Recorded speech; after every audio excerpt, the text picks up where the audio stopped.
देखो Kepler's law, first में है केपलर्स लॉ, सेकेंड में है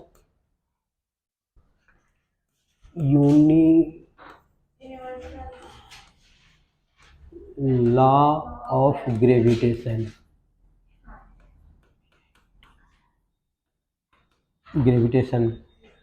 थर्ड में है एक्सेलरेशन ड्यू टू ग्रेविटी,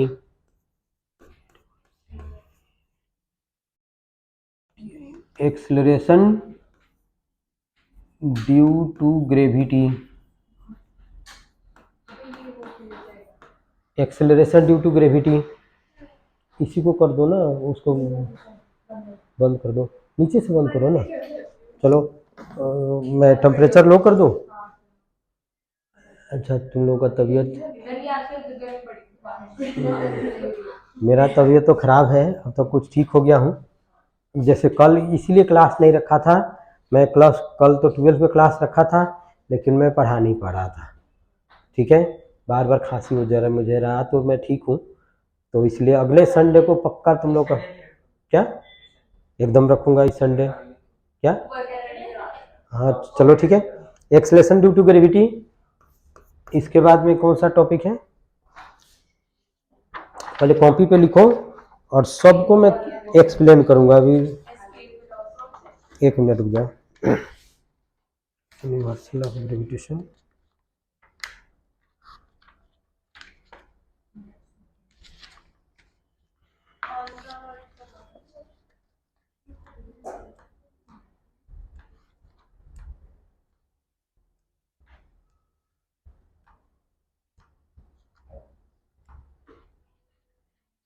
उसके बाद में है electric potential, gravitational potential, gravitational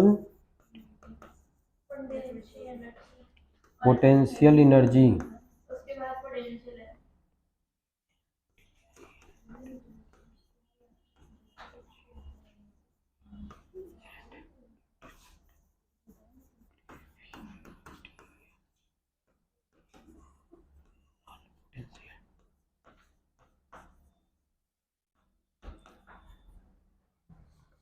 इतना नोट कर लिए।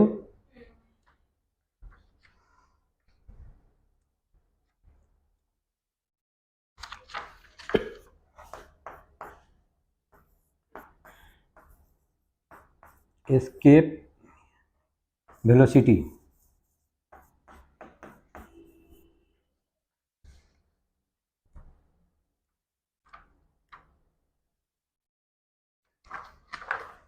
उसके बाद में नेक्स्ट टॉपिक है ऑर्बिटल वेलोसिटी,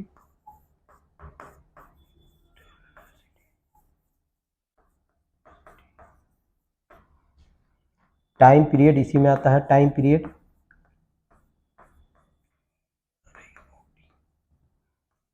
एंड एनर्जी,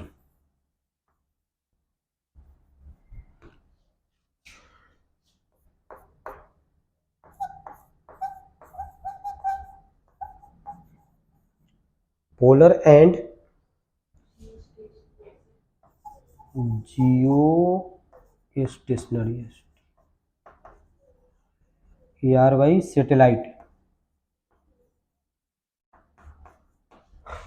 देखो इतना ही है ग्रेविटेशन, इतना ही टॉपिक है ग्रेविटेशन, कुछ मुश्किल नहीं है, कुछ भी मुश्किल नहीं है।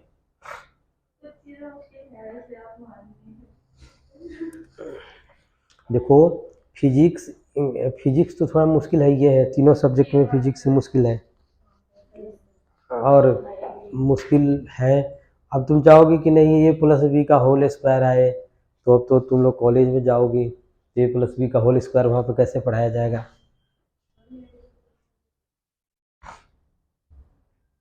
इतना तो हो गया कि इतना डाउट्स कोई नहीं है इसमें, तो 3 फार्मूला नहीं है इसमें, मैं लिखा रहा हूँ अभी, एक मिनट। चलो इतना नोट कर लिया, अब केपलर्स लॉ को मैं एक्सप्लेन कर रहा हूँ। क्या केपलर्स लॉ को मैं एक्सप्लेन कर रहा हूँ।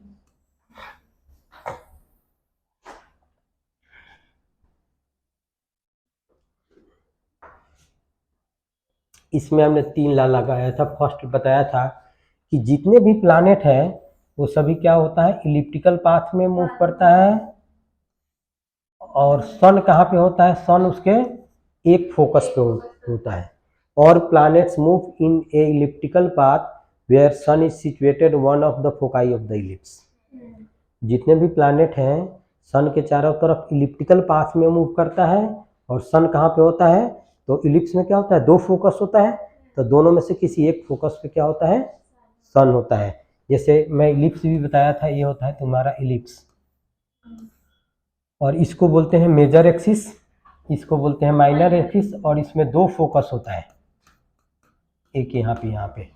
तो जितने भी प्लैनेट हैं सभी क्या होता है, इलिप्टिकल ऑर्बिट में मूव करता है around sun where sun is situated one of the foci of the ellipse, जहाँ पे सन क्या होता है, दोनों में से किसी एक फोकस पे सिचुएटेड होता है। ठीक है, सेकेंड ला है, जैसे इसको हमने बना दिया इलिप्स,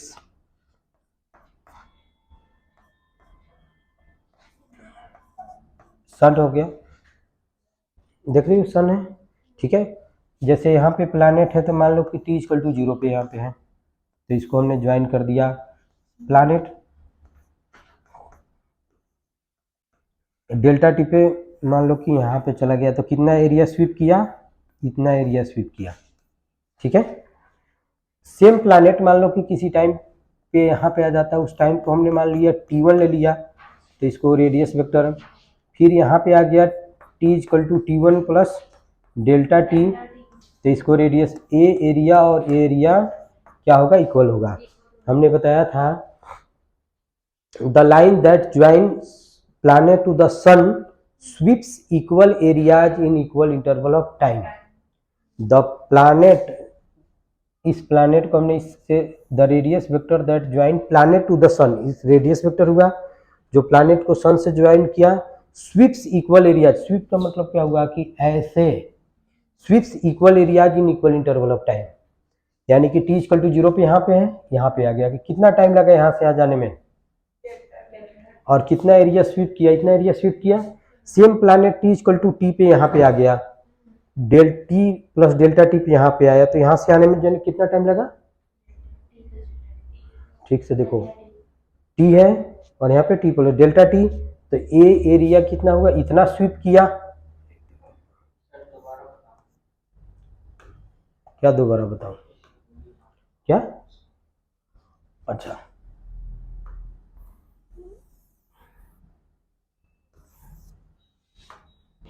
हमने बताया कि जैसे कोई एक इलिप्स हमने ले लिया ऐसे,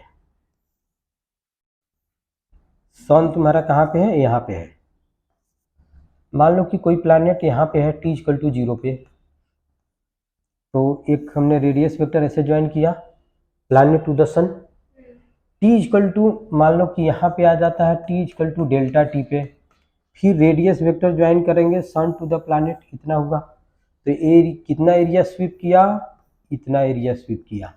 अब इस पे तो मिट जाएगा, जैसे the line that joining planet to the sun sweeps equal areas in equal interval of time, यानी कि t इक्वल टू 0 पे यहाँ पे है, तो ये t इक्वल टू टी पे कुछ यहाँ पे चला गया, तो इतना एरिया स्वीप किया। सेम प्लैनेट मान लो कि यहाँ पे आ गया, ये है t इक्वल टू कुछ भी ले लो t1, यहाँ पे प्लैनेट आ जाता है t इक्वल टू कितना हो जाएगा, t1 प्लस डेल्टा टी, तो इसको ज्वाइन कर देंगे, इसको ज्वाइन कर देंगे, और ये भी एरिया क्या होगा, सेम। क्या बताया, बताओ, लिखो, देखो मैं क्या लिखा है बुकलेट में, the radius vector that join planet to the sun sweeps equal areas in equal inter time, देखो क्या लिखवाया, ठीक है, बस यही लिखवाया। इसको हमने प्रूव करके बताया, इसमें क्या होता है, एंगुलर मोमेंटम क्या होता है, कंजर्व होता है। जब सन प्लैनेट सन से अवे होगा तो उस समय वेलोसिटी उसका क्या होगा, कम, जब पास होगा तो उसका वेलोसिटी क्या होगा, ज़्यादा, क्योंकि एंगुलर मोमेंटम होता है एम वी आर, तो m v one r one equal to कितना हो जाएगा, m v two r two, क्योंकि मास तो प्लैनेट का चेंज नहीं होगा, तो देखो इसमें इसका रेडियस क्या हुआ, ज़्यादा हो गया, तो वेलोसिटी क्या होगा, कम होगा। जैसे मान लो कि एक्स वाई इक्वल टू, मान लो कि हमने 5 लिख दिया, एक्स को डबल करेंगे तो वाई को हमको क्या करना पड़ेगा, कितना करना पड़ेगा, एक्स को 2x कर देंगे तो वाई को क्या करना पड़ेगा, हाफ करना पड़ेगा, ताकि दोनों का प्रोडक्ट कितना हो, 5 हो। Similarly m1 v1 m2 v2 है, अगर इस v1 को कम करेंगे तो r1 को क्या करना पड़ेगा, ज़्यादा करना पड़ेगा। तो जब प्लैनेट सन से अवे होगा तो उसका r ज़्यादा होगा तो उसका वेलोसिटी क्या होगा, कम होगा। अब जब पास होगा तो उसका r कम होगा तो वेलोसिटी ज़्यादा होगा। बस यही लिखाया हूँ, और क्या लिखा हूँ, क्या समझ में नहीं आया इसमें। हाँ, जब पास होगा तो उसकी वेलोसिटी ज़्यादा होगी। जैसे मान लो कि यहाँ पे वेलोसिटी उसका v1 है, यहाँ पे वेलोसिटी v2 है, यहाँ पे वेलोसिटी क्या है, v3 है। तो सबसे अधिक कौन सा है, v1, तो वहाँ पे वेलोसिटी क्या होगा, सबसे कम होगा। तो यहाँ पे v1 हाँ, यहाँ पे सेम डिस्टेंस कवर करने में ये ज़्यादा टाइम लेगा। समझ रहे हो, जब सन से अवे होगा तो उस समय उसका वेलोसिटी क्या होगा, कम होगा। अच्छा, तो ये v1 v2 में v2 बड़ा होगा या v1 बड़ा होगा, अब तुम बताओ। अभी हमने बताया क्या कि सन के पास होगा, जितना ही पास होगा तो उसका स्पीड क्या होगा, उतना ही ज़्यादा होगा। तो कहाँ पे ज़्यादा होगा, v1 v2 v3 में बताओ कौन बड़ा होगा कौन छोटा होगा, कौन, v3 सबसे ज़्यादा होगा। v2 में बताओ, और v1 सब कम होगा। तो v1 is less than v2 is less than v3। चलो इसको बना लो, जल्दी बना लो, कॉपी पे बनाओ, ये लिख लेना है। समझ में आया कि नहीं आया। अच्छा अच्छा, इसमें चलो ठीक है, पहले एक बार थ्योरी में समझा देता हूँ। चलो ठीक है, इसमें तो कोई डाउट्स नहीं है। अच्छा,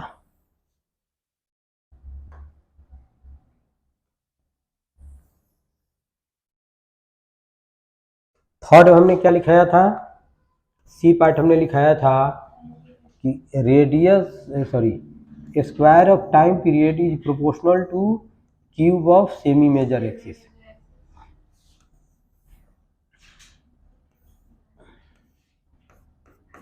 ये कोई मान लो कि सन है, तो टाइम पीरियड क्या होता है, यहाँ से यहाँ आने में जितना टाइम लगे वही टाइम पीरियड होता है, ठीक है। और ये क्या होता है, इसका सेमी मेजर एक्सिस होता है। तो यहीं पे लिखाया मैं कि time period square of time period is proportional to a cube होता है। बस यही तीन ला है, इसी पे क्वेश्चन है। जैसे मान लो कि T1 अपॉन में T2 इजकल टू इसका स्क्वायर इजकल टू कितना हो जाएगा, A1 अपॉन में A2 का क्यूब हो जाएगा, ये हो जाएगा। इसी पे क्वेश्चन है। जैसे एक प्लानेट है उसका डिस्टेंस इतना है, दूसरा प्लानेट है उसका डिस्टेंस इतना है, उसका टाइम पीरियड इतना है, तो उसका बताओ कि दूसरे का टाइम पीरियड कितना होगा, इसी में होगा।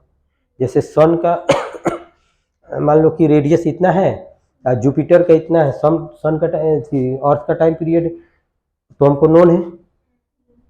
सन के अबाउट अर्थ का टाइम पीरियड कितना होता है, 360 डेज या 1 ईयर। जुपिटर का निकालना हो तो जुपिटर का निकाल सकते हैं हम, ठीक है। बस ये है जुपिटर। उसके बाद में कौन सा था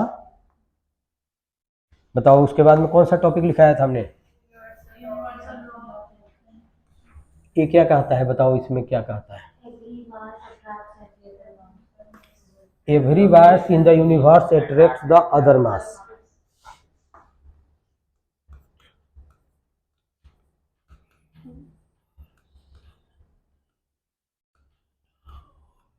ग्रेविटेशन,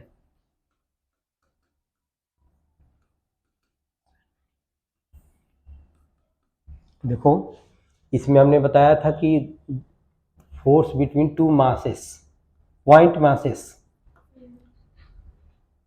m1 m2 है, इसके बीच का डिस्टेंस r है, तो इसके बीच में क्या होता है, जल्दी बता दो, बताओ।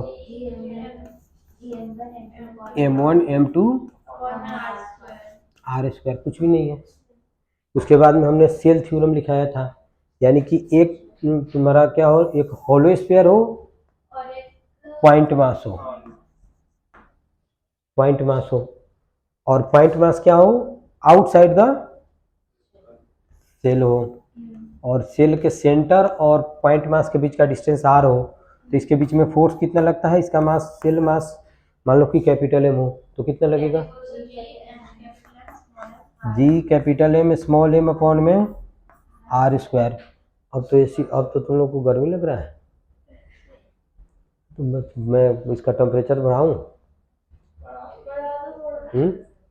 अच्छा तुम लोग का तबीयत खराब होगा तो तुम लोग समझना, मैं तो इस साइड हूँ, ठीक है, ठीक है तुम लोगों को। अच्छा इसमें तो कोई डाउट नहीं है। अच्छा सेकंड केस में था कि अगर ये पॉइंट मास इस सेल के अंदर हो तो कितना फोर्स लगेगा, इसमें बताओ, अगर सेल के अंदर हो तो फोर्स कितना लगेगा, 0। तो इस केस में फोर्स कितना हो जाएगा, 0। बस सिंपल था, ठीक। अच्छा एक्सेलरेशन ड्यू टू ग्रेविटी कराया हूँ तो इसमें यूज है कि नहीं है, अच्छा समझ गई। तो ये याद रखना, इसमें कोई डेरिवेशन की जरूरत नहीं है। अगर पॉइंट मास बाहर हो तो हम ये जूम करेंगे कि सेल का इंटायर मास कहाँ पे है, उसके सेंटर पे है। तो यहाँ पे कैपिटल एम, यहाँ पे स्मॉल एम, दोनों के बीच में कितना है डिस्टेंस, आर। तो capital G capital M small M upon में आर स्क्वायर, सिंपल है, ठीक है। अच्छा अगर पॉइंट मास सेल के अंदर हो तो उसमें फोर्स कितना लगेगा, 0 लगेगा, इसमें भी कोई डाउट्स नहीं होना चाहिए। तो ये क्या है, होलो स्फीयर ही तो है, स्फेरिकल सेल। अब क्या है, सॉलिड स्फीयर।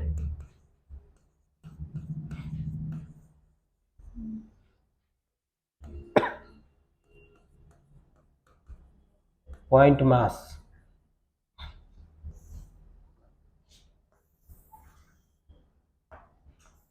इसका रेडियस मान लो कि आर है,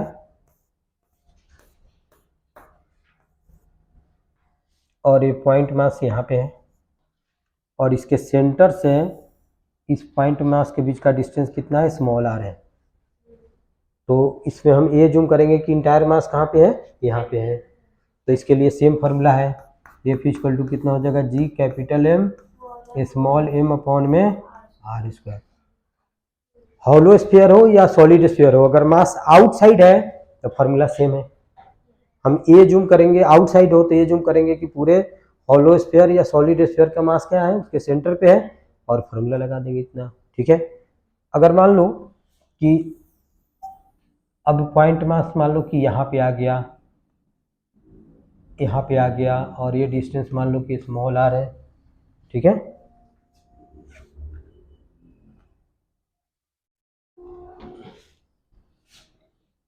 और ये सॉलिड स्फीयर है, इसका सेंटर यहाँ पे है, तो इसके बीच में कितना होगा फोर्स, जल्दी बता दो।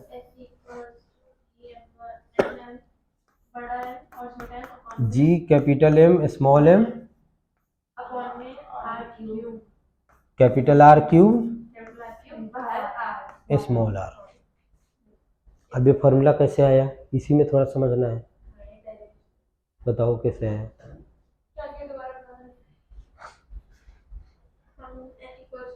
हमने बताया, अच्छा चलो इसको इसी में थोड़ा समझना है, और इसी चीज़ का तुम अभी पूछ रही थी कि क्या यूज है इसका। तब टेस्ट तो हो गया तो तुम तो आ गए। हाँ हो गया टेस्ट, तो इसीलिए तो तुम लेट से आए हो। अच्छा सुनो, मैं ग्रेविटेशन को रिवाइज करा रहा हूँ, एक बार देख लो, ठीक है। शुरू में तो जैसे पढ़वे की हो कि केपलर्स लॉ क्या है, केपलर्स लॉ क्या है, अच्छा तुम देखना केपलर्स लॉ एकदम इजी है, ठीक है। मैं बता रहा हूँ कि जैसे सॉलिड स्फीयर और पॉइंट मास के बीच में फोर्स कितना लगता है। तो एक हॉलो स्फीयर के अगर अंदर है पॉइंट मास तो उस पर फोर्स होता है 0, और हॉलो स्फीयर के बाहर है तो उस पर फोर्स होता है, ठीक है। अब मान लो कि मान लो कि हमने सॉलिड स्फीयर ले लिया, इसका रेडियस है मान लो कि r, और इसके सेंटर से स्मॉल r डिस्टेंस पर हमने पॉइंट मास को रख दिया है स्मॉल m, ठीक है। तो अभी हमने पढ़ाया था कि अगर हॉलो स्फीयर के बाहर मास हो तो उस पर फोर्स लगेगा, हॉलो स्फीयर के अंदर मास हो, पॉइंट मास हो, तो उस पर फोर्स नहीं लगेगा। ओनियन तो जानते ही हो, प्याज, प्याज क्या होता है, उसमें क्या होता है, हॉलो स्फीयर का कॉम्बिनेशन होता है, बहुत सारा हॉलो स्फीयर का कॉम्बिनेशन होता है। तो जैसे अब सॉलिड स्फीयर है तो उसको तो हम ऐसे एज्यूम कर सकते हैं कि ये सभी हॉलो स्फीयर मिल के ही ये क्या हुआ है, सॉलिड स्फीयर बना है। अब चलो थोड़ा ऐसे हो गया, ऐसे हो गया। अच्छा देखो, अच्छा ये पॉइंट मास यहाँ पे है। अब इस सेल के लिए पॉइंट मास क्या है, अंदर है या बाहर है? तो ये सेल इस पे फोर्स लगाएगा, लगाएगा। अभी मैं बताया कि जब सेल के अंदर है तो फोर्स तो लगाएगा नहीं। अभी मैं बताया ना कि हॉलो स्फीयर के अंदर अगर पॉइंट मास हो तो फोर्स नहीं लगाएगा। तो ये सेल के लिए ये अंदर है तो फोर्स लगाएगा। अच्छा ये बताओ, ये सेल लगाएगा कि नहीं लगाएगा? ये लगाएगा। अच्छा ये लगाएगा, एकदम इसके बाहर है।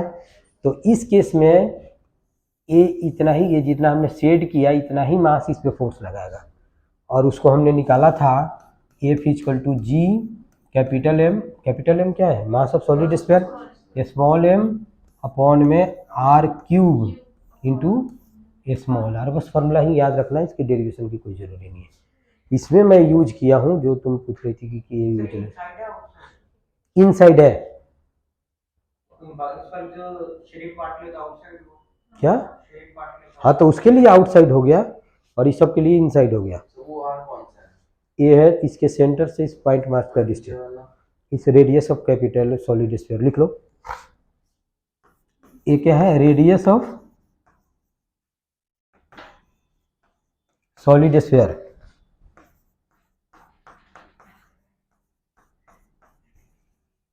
और स्मॉल आर क्या है, डिस्टेंस बिटवीन पॉइंट मास, नहीं अब इसको करो, ये तो मेरा तबीयत खराब हो जाएगा। Distance between point mass and centre of solid sphere.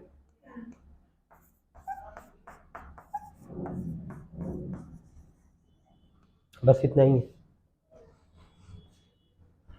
बस इसी फॉर्मूला को यूज करना है हमको। और इसका भी आगे मैं यूज करूंगा, एक्सेलरेशन ड्यू टू ग्रेविटी में यूज करूंगा।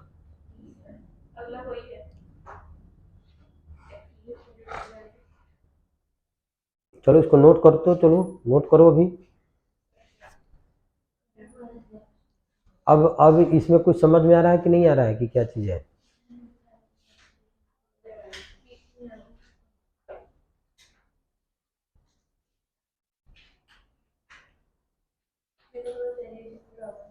इसमें कोई डेरिवेशन नहीं करना है, जस्ट फॉर्मूला लिखना है, ठीक है।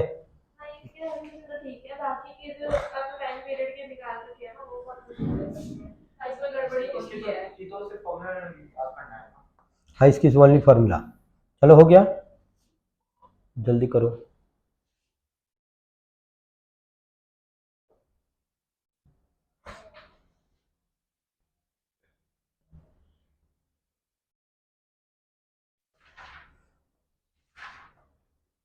अब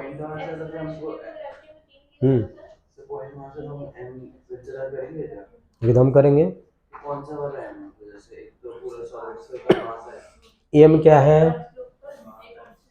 एम जो है तुम्हारा मास ऑफ सॉलिड स्फीयर,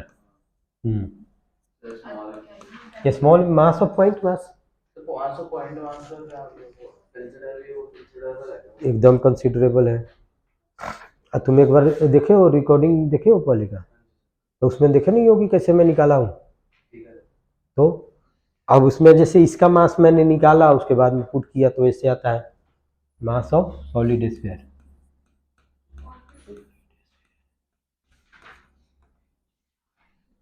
और ये क्या है, mass of point mass.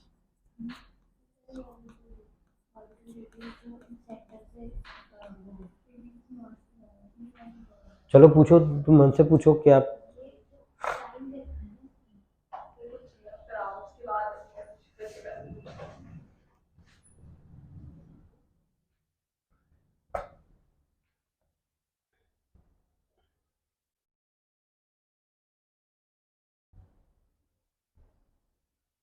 Note कर लिए? अच्छा देखो, अब उसके बाद में कौन सा टॉपिक लिखाया था? अच्छा, एक्सेलरेशन क्या होता है? बात मत करो, एक्सेलरेशन क्या होता है? जैसे मैं बोलूं इसका एक्सेलरेशन निकालो तो क्या करेंगे हम? इस केस में F इक्वल टू एम है, उससे निकलना है। तो हम जैसे इस पे क्या करेंगे, नेट फोर्स फाइंड करेंगे और इसके मास से हम क्या करेंगे, डिवाइड कर देंगे। जैसे F इक्वल टू क्या होता है, एम ए, तो A इक्वल टू क्या करेंगे, F अपॉन में एम। तो अगर किसी ऑब्जेक्ट का एक्सेलरेशन निकालना हो तो हम क्या करेंगे, उस पर जितने भी फोर्सेस लग रहे हैं सबको वेक्टोरियली हम ऐड कर देंगे और उसके मास से हम क्या करेंगे, उसमें डिवाइड कर देंगे। अच्छा, एक्सेलरेशन ड्यू टू ग्रेविटी का मतलब क्या हुआ? अर्थ के चलते, फोर्स के चलते एक्सेलरेशन होगा। तो इसमें 3 केसेस है। फर्स्ट केस है एक्सेलरेशन ड्यू टू ग्रेविटी, में करा रहा हूँ, एक्सेलरेशन ड्यू टू ग्रेविटी। सुनो एक minute, acceleration due to gravity. तो अब जैसे ए ऑब्जेक्ट यहाँ पे है तो अर्थ इसको खींच पुल कर रहा है, तो उसके चलते जो एक्सेलरेशन होगा उसको हम बोलेंगे एक्सेलरेशन ड्यू टू ग्रेविटी। तो इसमें 3 केसेस हो सकता है, ऑन द सरफेस,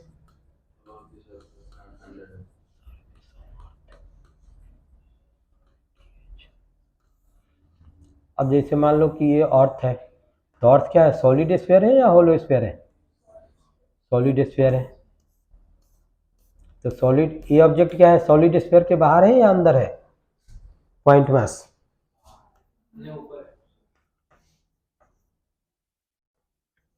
मैं बोल रहा हूं कि ये सॉलिड स्फीयर के बाहर आउटसाइड है या इनसाइड है? आउटसाइड है। आउटसाइड है तो फोर्स लगाएगा कि नहीं लगाएगा? लगाएगा, डेफिनेटली लगाएगा। सॉलिड स्फीयर के अंदर हो तो भी फोर्स लगाएगा, उसके लिए फॉर्मूला लिखा है था, बाहर हो तो भी लगाएगा। हॉलो स्फीयर के अंदर हो तो फोर्स नहीं लगाएगा, बाहर हो तो फोर्स लगाएगा। तो ये डिस्टेंस भी कितना होगा, आर ई होगा। तो इस पर फोर्स ऐसे लगाएगा अर्थ, अर्थ फोर्स जो लगाएगा हो जाएगा G mass of earth, mass of particle upon में आर ई का स्क्वायर, दोनों के बीच का डिस्टेंस इतना है। अब इस, सॉरी, स्क्वायर,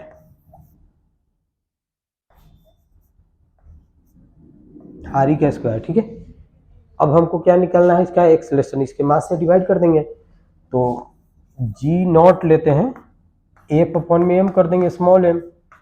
किसका एक्सेलरेशन निकालना है, इसका निकालना है, तो किसके मास से डिवाइड करेंगे हम, इसी का मास से डिवाइड करेंगे। तो ये हो जाएगा G capital M E small M R E का स्क्वायर इंटू स्मॉल एम, ये कैंसिल आउट हो जाएगा। तो जी नॉट का फॉर्मूला हो जाएगा finally G M E R E का स्क्वायर, और ये होता है तुम्हारा 9.8 मीटर पर सेकेंड स्क्वायर, ये होता है तुम्हारा। और कुछ नहीं, एकदम बिल्कुल सिंपल है।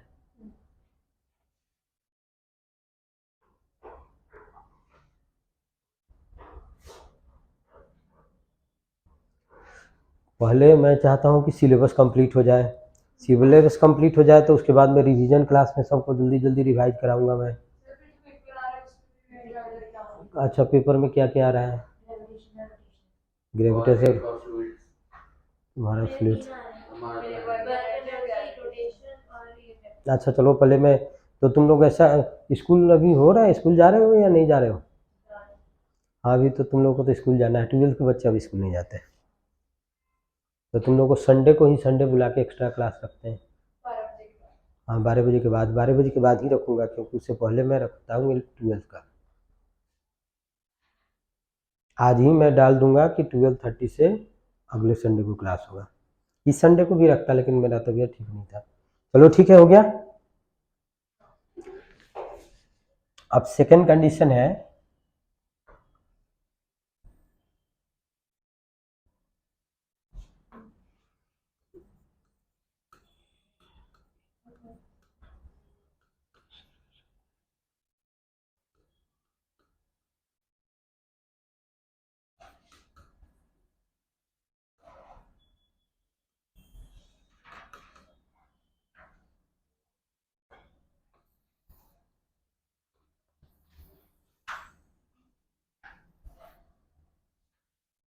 Above the surface of earth. तो अब मान लो कि हमने ऐसे बना दिया, ये तुम्हारा आर ई हो गया, ऑब्जेक्ट को हमने यहाँ पे रख दिया और ए डिस्टेंस मान लो कि एच हो गया और इसका मास मान लो कि एम ई है, तो सॉलिड स्फीयर है। तो इस स्मॉल एम पे फोर्स कैसे लगेगा, नीचे की ओर, ऊपर की ओर? नीचे की ओर। और कौन लगाएगा तुम बताओ? इस पे फोर्स, इस पे स्मॉल एम पे फोर्स किस डायरेक्शन में लगेगा, नीचे ऊपर? कौन लगाएगा? अर्थ। अर्थ ग्रेविटेशनल फोर्स लगाएगा। तो इसमें एफ लिख देंगे। अब फॉर्मूला तुम ही बताओगी, एफ बताओ, एफ का फॉर्मूला। चलो पहले बुकलेट बंद करो। हाँ हाँ, G M E M upon में आर स्क्वायर। दोनों के बीच का डिस्टेंस कितना है? R E plus H whole square हो जाएगा। देखो हमने बताया था कि सॉलिड स्फीयर या होलो स्फीयर में जब मास बाहर हो तो हम उसके इंटायर मास को कहाँ पे लेते हैं? उसके सेंटर के पे ले लेते हैं। तो यहाँ पे मास एम ई है और यहाँ पे मास स्मॉल एम है। अब इसके बीच का डिस्टेंस देखो, आर ई प्लस एच का होल स्क्वायर। अब इसका एक्सेलरेशन हमको निकालना है, तो क्या करेंगे? फोर्स में डिवाइड करेंगे मास से। किसका एक्सेलरेशन निकालना है? इसका निकालना है। तो हम क्या करेंगे? एफ अपॉन में स्मॉल एम कर देंगे, तो G capital M E small M upon में आर ई प्लस एच का whole square into small M E कर देंगे। इससे कैंसिल आउट हो जाएगा। तो जी इक्वल टू कितना हो जाएगा? जी M E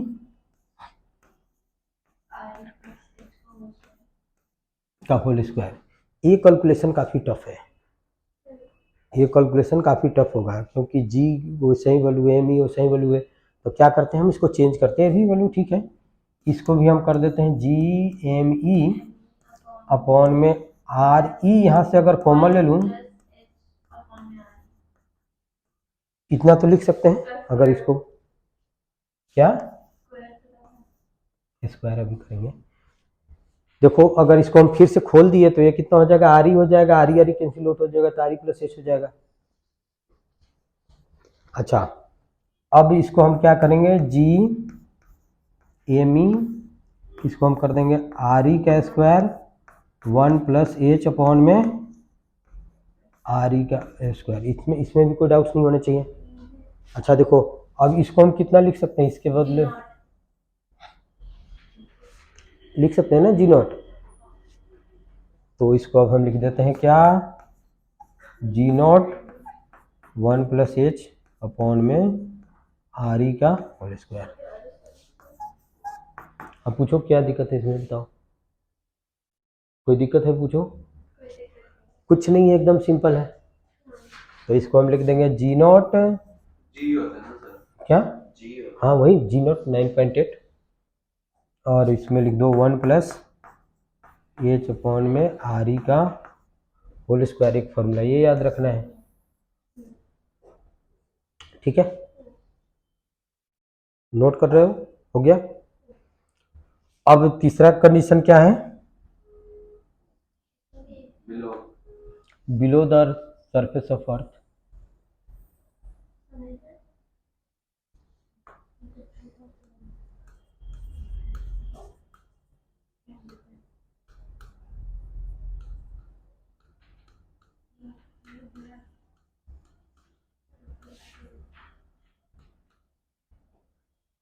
below the surface of earth,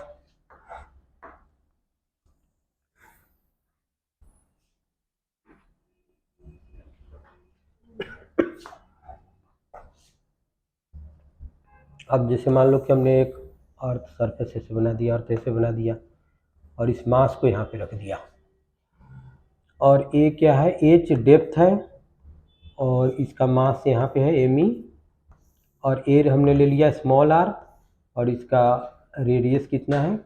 R E है। जो होता है अर्थ को यूनिफॉर्म कंसीडर करेंगे ताकि हाँ मास होगा वो सेंटर ऑफ मास को लाइक। हाँ, यूनिफॉर्मली हमने डिस्ट्रीब्यूटेड समझते हैं, ठीक है? अब इसके अंदर क्या हो गया? अंदर तो अभी हमने क्या फॉर्मूला लिखाया था इनसाइड के लिए? अगर सॉलिड स्फीयर के इनसाइड हो तो फोर्स कितना लगता है बताओ तुम? अभी हमने लिखा था फॉर्मूला, बताओ। एफ इजकल टू बताओ G M E small M R R E का क्यूब, यही लिखा था। अगर इस पॉइंट पे हो तो इतना। अब एक्सेलेरेशन निकालना है, तो यहाँ पे एक्सेलेरेशन मान लो कि मैं जीवन ले लिया, तो जीवन इजकल टू हम क्या करेंगे, किसका एक्सेलरेशन निकालना है, इस मास का निकालना है। ऊपर वाला सर्कल क्या है, ये टोटल अर्थ है। अब इस वाले जैसे इस जैसे मास को हमने यहाँ पे रखा, तो इसको हमने ऐसे एक और हमने स्फीयर बना दिया, तो यही स्फीयर इस पे फोर्स लगाएगा, क्योंकि इसी स्फीयर के चलते क्या है, आउटसाइड है, इस सब के चलते क्या है, इनसाइड है। ये सभी मास इस पे फोर्स नहीं। अच्छा चलो अभी मैं कर रहा हूँ, पहले इतना उतना फोर्स लिख देंगे ना, इसमें तो कोई डाउट नहीं होना चाहिए। तो इसमें एफ अपॉन में एम कर देंगे, तो कितना हो जाएगा, जी एम ई अपॉन में आर ई का स्क्वायर इंटू आर अपॉन में आर ई। अगर ऐसे लिख दे तो कोई फर्क नहीं पड़ेगा। बताओ, अगर इसमें इतना लिख दिया जी एम ई एम आर अपॉन में आर क्यूब है तो क्या, अच्छा एम तो एम पर डिवाइड नहीं कर दिया, अच्छा वो भी दिखाऊं, डिवाइड कर दिया तो दिखाना जरूरी नहीं है। अच्छा ये बताओ कि ये कितना हो जाएगा, तुम बताओ। तो जी नॉट, तो इसको हम लिख देंगे क्या, अब जी नॉट आर अपॉन में आर ही लिख देंगे। अच्छा इतना में यहाँ भी कोई डाउट नहीं होना चाहिए। आर क्या है, स्मॉल आर क्या है, डिस्टेंस बिटवीन क्या, centre of Earth and point mass, ठीक है। अच्छा इसको हम H plus small R equal to capital H लिख सकते हैं। ऐसे लिख सकते हैं हम, H plus small R equal to capital R लिख सकते हैं, नहीं लिख सकते। अच्छा तो ये भी फॉर्मूला ठीक है और एच के टर्म में भी ठीक है। तो आर इक्वल टू हम लिख सकते हैं क्या, R equal to R E minus H, और इसको थोड़ा और सिंप्लीफाइड कर देते हैं, जी नॉट इसको लिख देते हैं are E minus H upon में आर ई, ये भी एक अलग फॉर्मूला हो गया। एच क्या हुआ, एच क्या है, डेप्थ, ठीक है। तो यहाँ पे जो फॉर्मूला आ गया G1 इक्वल टू लिख लेना है जी नॉट, और इसको इसमें डिवाइड करेंगे तो कितना हो जाएगा, 1 माइनस एच अपॉन में आर ई।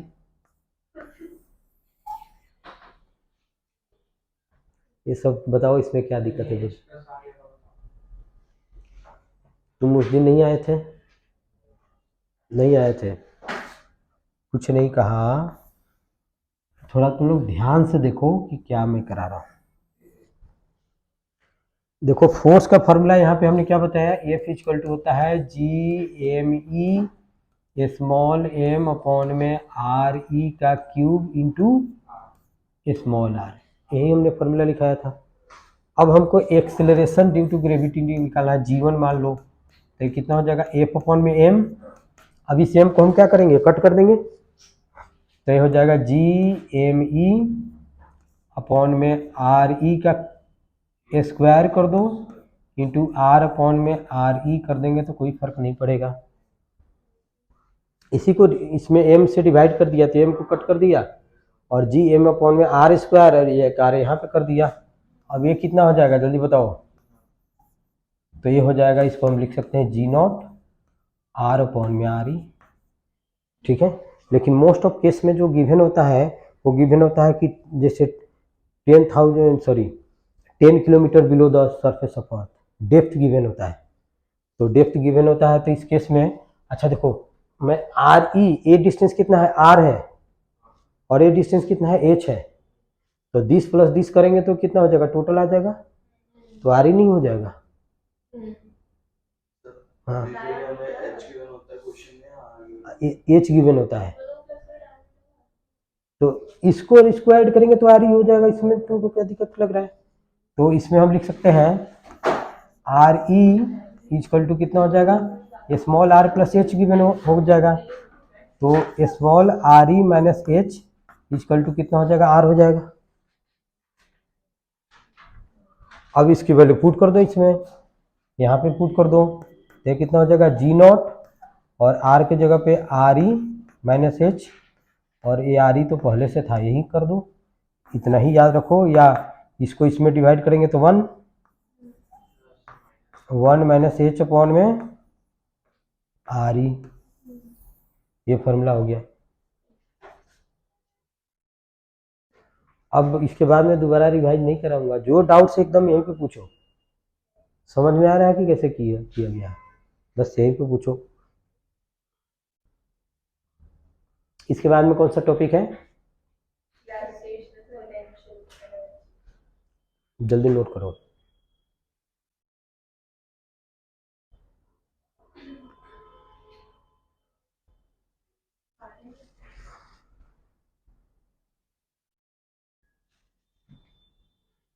ठीक हो या गर्मी लग रहा है? अभी मैं कर दूंगा 20, फिर कल से छुट्टी करना पड़ेगा मुझे। डॉक्टर ने मुझे एडवाइस दिया है कि शाम के समय मत घूमो, उसके बाद में थोड़ा एसी से बच के रहो।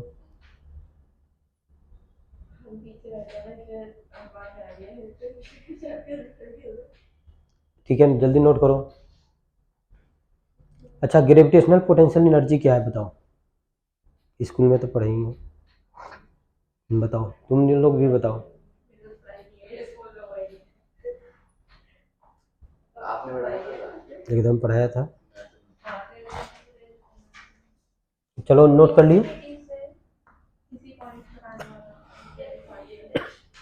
देखो, हमने बताया था पोटेंशियल एनर्जी होता है ड्यू टू वर्क डन होता है, वर्क डन होता है। जैसे मैं कितना बार बताया हूँ कि जहाँ भी पोटेंशियल एनर्जी निकालना हो पहले वर्क डन निकालो।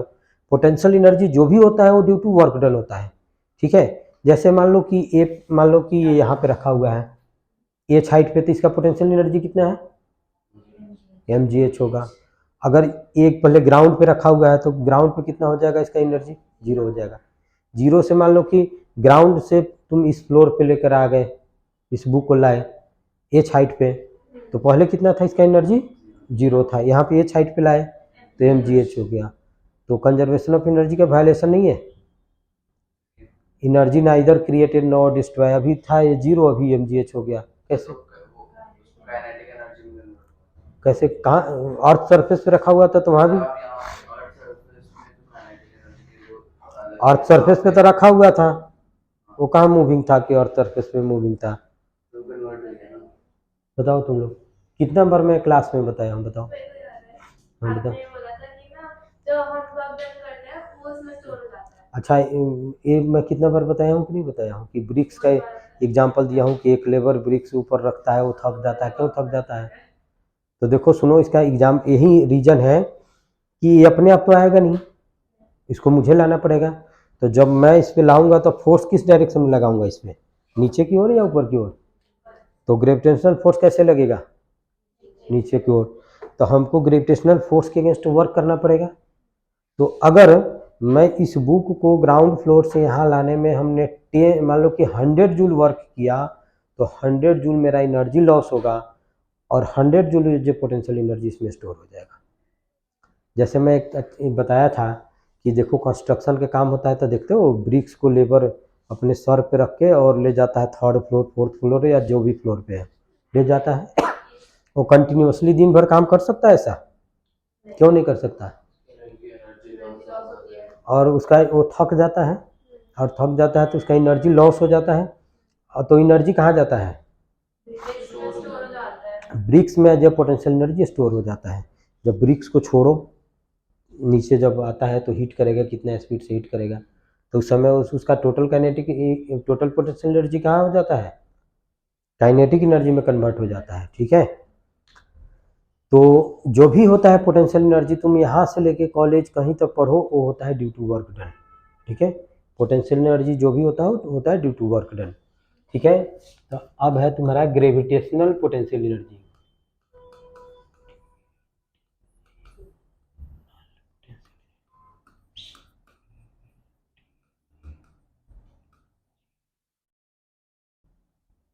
और इसको U से डिनोट करते हैं, ग्रेविटेशनल पोटेंशियल एनर्जी को कौन चीज से डिनोट करते हैं? यू से। और वो होता है, जैसे मान लो कि यहाँ पे कैपिटल एम है, इसको फिक्स कर दिया हमने, ठीक है। और इसके चलते पी पॉइंट पे मान लो कि हमको एनर्जी, पोटेंशियल एनर्जी निकालना है, और इस एम से ये डिस्टेंस है एम, ये आर है। तो हम क्या करते हैं, ये तुम्हारा क्या है, इन्फिनिटी से है, तो इन्फिनिटी से एम को इस पी पॉइंट पे लाने में जो वर्क होगा वही इसका पोटेंशियल एनर्जी हो गया। जैसे इस एम को हमने इन्फिनिटी से पी पॉइंट लाने में, जैसे मान लो कि हमने 100 जूल वर्क किया, तो हमारा कितना एनर्जी लॉस होगा? 100 जूल। तो एज ए पोटेंशियल एनर्जी इसमें स्टोर हो जाएगा 100 जूल। और इसका डायरेक्ट तुमको फॉर्मूला में लिखाया था, होता है minus G M small M upon में आर। आर स्क्वायर नहीं, आर होता है। बस ये फॉर्मूला याद रखना है कि minus G M M upon में आर। समझ गए? अच्छा, अब इतना ये इंपॉर्टेंट नहीं है। अब मान लो कि 2, 3, 4 पार्टिकल का सिस्टम हो, तो उसका पोटेंशियल एनर्जी हम कैसे निकालते हैं?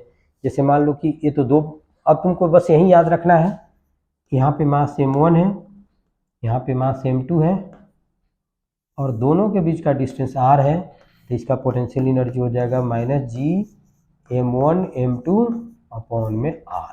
यही फॉर्मूला याद रखना है, यानी कि फोर्स के फॉर्मूला से मैं निगेटिव कर दो और आर स्क्वायर की जगह पे आर कर दो, तो ये आ जाएगा। ठीक है। अब जैसे मान लो कि यहाँ पे, मान लो कि यहाँ पे 3 मासेस है, m1 m2 और m3 है। मैं बोलूँ कि इसका पोटेंशियल एनर्जी निकालो, तो क्या करते हैं, पहले देखते हैं कि कितना इसमें दो मास के बीच में पोटेंशियल एनर्जी होता है। 2 मास के बीच में तो कितना पेयर बन रहा है बताओ? तो इसमें 1 पेयर, 2 पेयर और 3 पेयर, तो इसका पोटेंशियल एनर्जी हो जाएगा माइनस जी m1। जैसे इसका रेडियस कुछ भी ले लो, जैसे मान लो कि इसका है r12, इसका r23, इसका r13 है, ठीक है। तो जी m1 m2 अपॉन में r12 माइनस जी m1 m3 अपॉन में r13 माइनस जी m2 m3 अपॉन में r23, बस इतना हो जाएगा। समझ गए? तो इसका डेरिवेशन हमने कराया था कि कैसे आता है फॉर्मूला, लेकिन उसकी कोई ज़रूरी नहीं है, जस्ट तुम ये देख लो। अब कुछ समझ में आ रहा है? नोट करो इसको। ये याद रखना है कि 2 मास के बीच में पोटेंशियल एनर्जी का फॉर्मूला ये होता है, और इसका डिफिनीशन भी लिखाया था मैं, पोटेंशियल एनर्जी, और उसी पे बेस्ड क्वेश्चन है जो तुम पूछ रही हो। और ये क्वेश्चन मैं क्लास में भी मैं कराया था। हाँ, ये वाला भी और वो आगे वाला भी।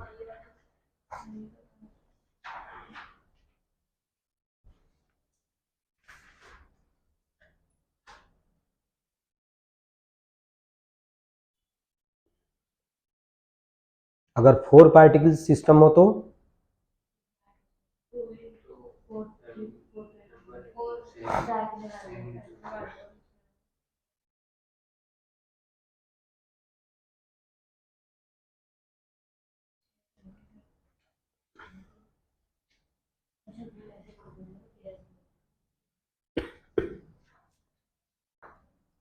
ये क्वेश्चन तुम ही लोग करके बताओ।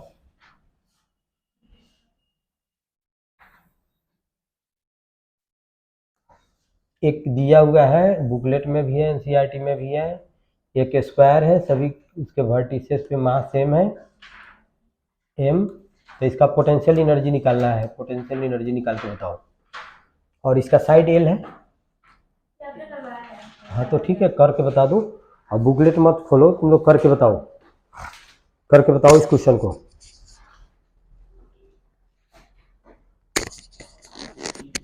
और कितना? सबका मास m है। जी की वैल्यू जी के टर्म में ही करो आंसर, कैपिटल जी के टर्म में ही आंसर करो। सबका एल ही है, अब स्क्वायर है तो सबका साइड एल ही होगा।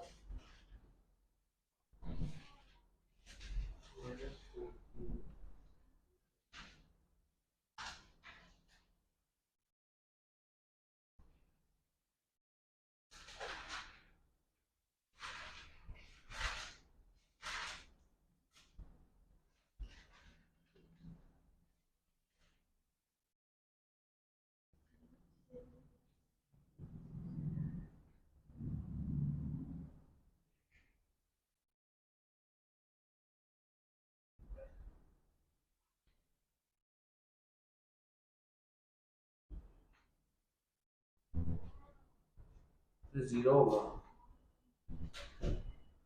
जीरो होगा पक्का। कैसे? बिल्कुल नहीं।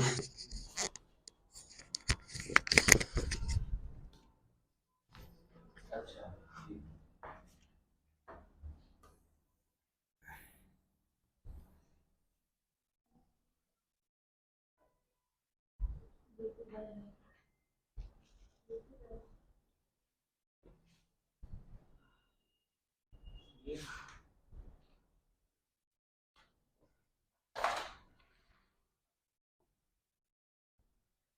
गलत। हमने तो सब m दिया, तुम m1 m2 कैसे मान लिए? एक मिनट रुक जाओ। जी माइनस जी माइनस जी, 1 1 2 3 4 ऐसे कैसे हो गया तुम्हारा? सही होगा -4 फोर 4 पेयर बनेंगे। डायगोनल तो तुम इतना कैसे लिख दी हो? 1 2 3 4। हाँ हाँ ठीक है ठीक है ठीक है ठीक है। -4 g m² नहीं m²/l। हाँ नहीं ठीक है तुम्हारा ये ठीक। वाला तो सही है, इक्वल टू कैसे चल बिल्कुल बिल्कुल गलत है। -4 g। देखो सुनो, इसके बीच में इसके बीच में इसके बीच में इसके बीच में तो चारों सेम होगा, तो हम लिख सकते हैं u इक्वल टू लिख सकते हैं -4 g m² में l हो जाएगा। अभी रुको, इसमें कितना पेयर बन सकता है पहले बताओ तो? कितना पेयर बनेगा? 4 ही बनेगा।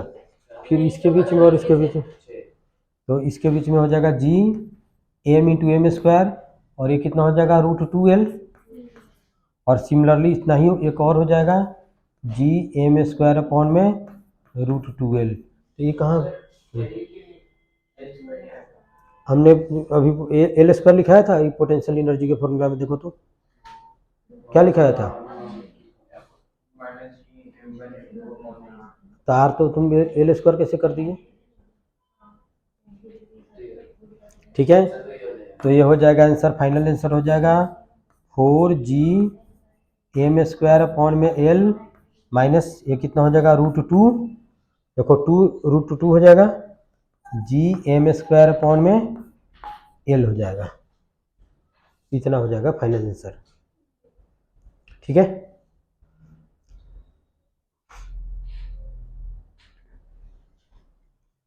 आज तो सब मैं रिवाइज करा दिया, अब तुम्हारा ग्रेजुएशन रिवीजन हो गया।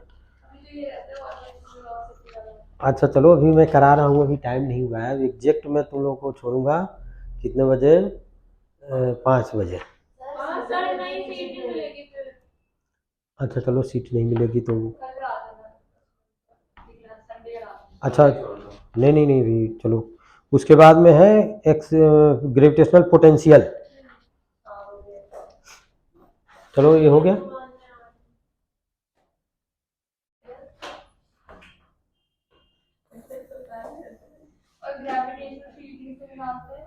अच्छा अभी वो उस पर भी मैं आऊँगा। ग्रेविटेशनल पोटेंशियल और इसका फॉर्मूला होता है v। इसका फॉर्मूला क्या होता है? v। तो अब इसका जैसे यहाँ पे मास कैपिटल M है और P पॉइंट पे मान लो कि हमको निकालना है, ये डिस्टेंस r है, तो v का फॉर्मूला होता है -g m/r, -v g m/r। ठीक है, जैसे मान लो कि यहाँ पे मास m1 है, यहाँ पे मास m2 है, यहाँ पे मास m3 है, और इस P पॉइंट पे हमको मान लो कि पोटेंशियल निकालना है। तो पहले इसका डिस्टेंस हमने निकाल दिया, ये r1 हो गया, इसका डिस्टेंस मान लो कि r2 हो गया, इसका डिस्टेंस ये r3 हो गया, यहाँ पे मान लो कि mn है, और इसके चलते ये डिस्टेंस मान लो कि rn है। ठीक है, ग्रेविटेशनल पोटेंशियल मैं बता रहा हूँ। जैसे किसी मास को इन्फिनिटी से P पॉइंट पे लाने में जो वर्क डन होता है ग्रेविटेशनल पोटेंशियल होता है, अभी मैं बताया। और जैसे ये तुम्हारा इन्फिनिटी हो गया और m = 1 kg यूनिट मास को इन्फिनिटी से पी पॉइंट पे लाने में जो वर्क डन होता है वही होता है ग्रेविटेशनल पोटेंशियल। और M is equal to 1 kg नहीं हो, 2 kg, 3 kg, 4 kg, 5 kg कुछ भी हो 1 के अलावा, तो उस केस में क्या हो जाता है, पोटेंशियल एनर्जी। ठीक है, जैसे अभी हमने बताया था क्या, अभी हमने बताया था एम मास को इन्फिनिटी से पी पॉइंट पे लाने में जो वर्क डन होता है वो होता है ग्रेविटेशनल पोटेंशियल एनर्जी, जो मैं पढ़ाया था। और उसका फॉर्मूला होता है G equal to minus G capital M small M upon में आर होता है। और एम इक्वल टू 1 कर दो, कितना आ जाएगा, यूनिट मास को, यूनिट एम इक्वल टू 1 को इन्फिनिटी से पी पॉइंट पे लाने में जो होगा था उसको पोटेंशियल बोलते हैं। तो एक पोटेंशियल का फॉर्मूला ये हो गया। और दोनों ही स्केलर क्वांटिटी है। पोटेंशियल एनर्जी दो पेयर के बीच में हम देखते हैं, और पोटेंशियल सिंगल पॉइंट मास के चलते होता है। जैसे अब मैं पूछूं कि पी पॉइंट पे पोटेंशियल कितना होगा, तो पी पॉइंट पे पोटेंशियल कौन सेटअप करेगा, ए, तो सबके चलते निकाल के ऐड कर दो। ठीक है, तो जैसे लिख दूंगा इसमें V P equal to V1 plus V2 plus plus plus Vn। ठीक है, तो ये हो जाएगा माइनस जी एम अपॉन में R1 M1 माइनस जी M2 अपॉन में R2 माइनस जी M3 अपॉन में R3 dash dash dash minus G Mn अपॉन में Rn। ऐसे हो जाएगा। चलो इसको नोट करो, समझ गए। पी पॉइंट पे निकालना है तो सभी के चलते निकाल के उसको अलजेब्रिकली हम ऐड कर देते हैं। अच्छा चलो पहले इतना करो,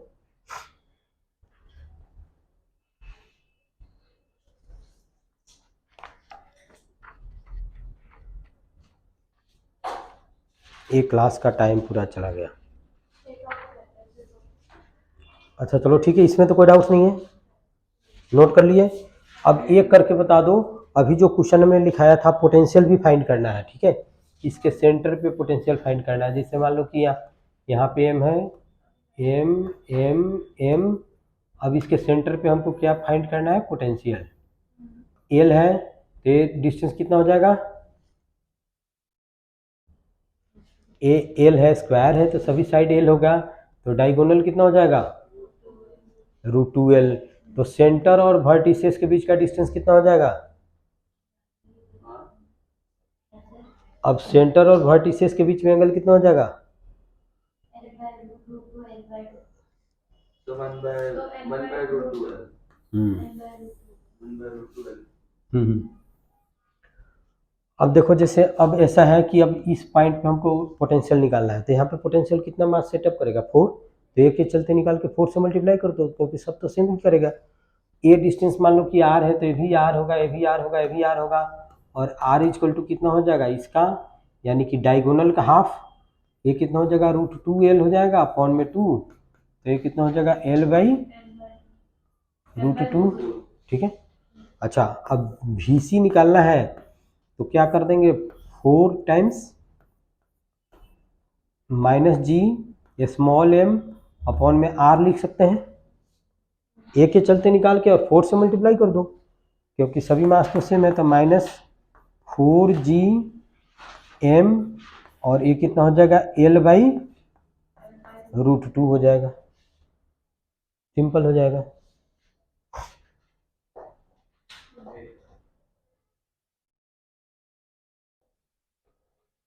एक मास के चलते यहाँ पे निकाल के फिर सब के चलते ऐड करेंगे तो सभी मास सेम है, तो सेम पोटेंशियल सेट करेगा यहाँ पे।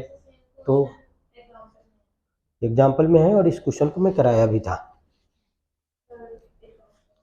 अच्छा अब जितना मैं टॉपिक पढ़ाया इसमें अगर किसी को डाउट्स है तो पूछो, कोई डाउट्स है, अब तो समझ में आ रहा है कि नहीं। हाँ तो एक बार तुम लोग सीधे पढ़ ली एक बार, ये सब टॉपिक थोड़ा मुश्किल है ये सब, जैसे रोटेशन है, वर्क एनर्जी है, लॉज ऑफ मोशन तक है ही नहीं है कॉलेज में। वर्क एनर्जी कॉलेज में है, रोटेशन कॉलेज में है, ग्रेविटेशन बहुत बड़ा टॉपिक है कॉलेज में है, ये सब चीज़ कॉलेज का है, तो थोड़ा मुश्किल तो होगा ही। काइनेमेटिक्स अब आगे नहीं है कॉलेज में, काइनेमेटिक्स नहीं पढ़ोगी कॉलेज में फिजिक्स में, काइनेमेटिक्स बस 12th तक ही है। तो उसके बेसिक्स तो है ना कॉलेज में। बेसिक कुछ नहीं, बेसिक क्या होगा, बेसिक वो सब कॉलेज में नहीं है। अब ग्रेविटेशन है, बहुत बड़ा चैप्टर है, वहाँ पे तुमको केपलर्स लॉ का डेरिवेशन है, इलिप्टिकल पाथ पे मूव करता है तो सभी जगह वेलोसिटी कैसे वेरी करता है वो भी निकाल सकती हो तुम। ठीक है, उसके बाद में, इसके बाद में कौन सा टॉपिक है?